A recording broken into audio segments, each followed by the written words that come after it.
Welcome back to more Summoner's War Monster Strategies. We are slowly departing from the 2 stars and going into the natural 3-star monsters.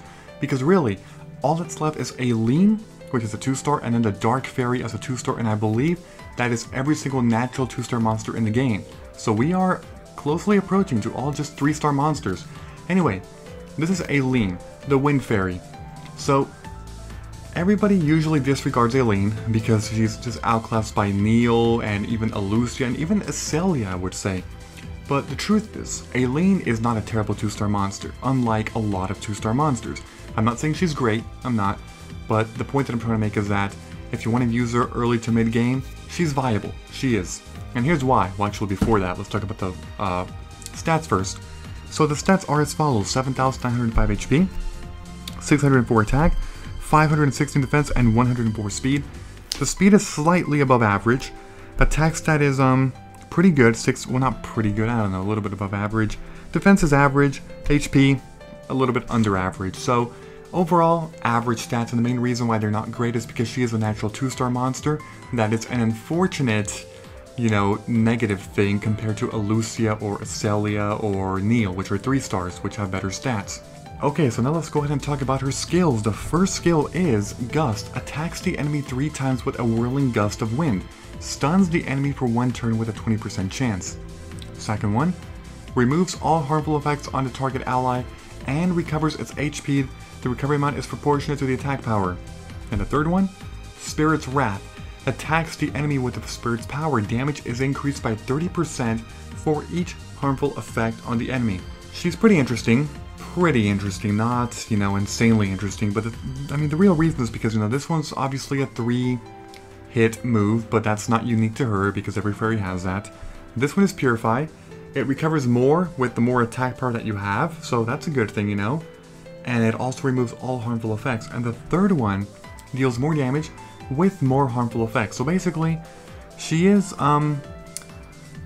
she works similar to, like, let's say Tadu or Crow. You know, Crow is the Dark Inugami. So she works similarly, but she's just not amazing with this skill. I mean, she can do some pretty high damage, and actually, with the more attack, she can heal more like this, deal more okay, she'll deal more damage with Gust, she'll heal more with Purify, and she will deal some pretty massive damage with Spirit's Wrath. So, because of that, let's talk about the runes.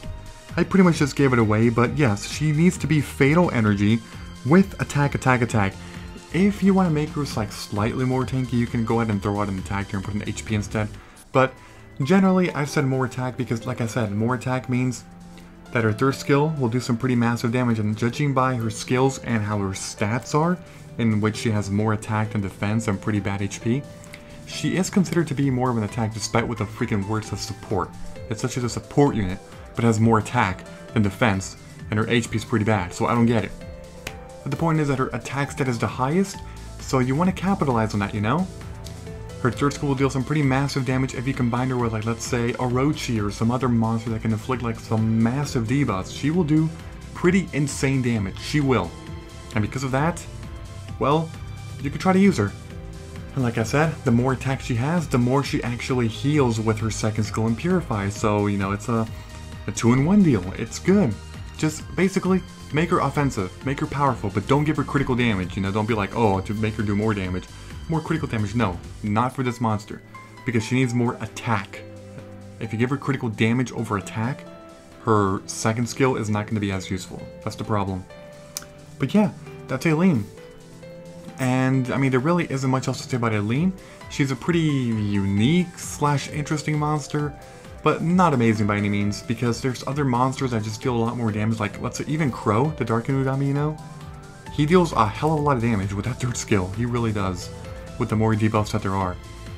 But if you want to try her out, go ahead. She's just not for everybody, and I mean, for most people I would say. She's just not for most people, but she has some use, a little bit.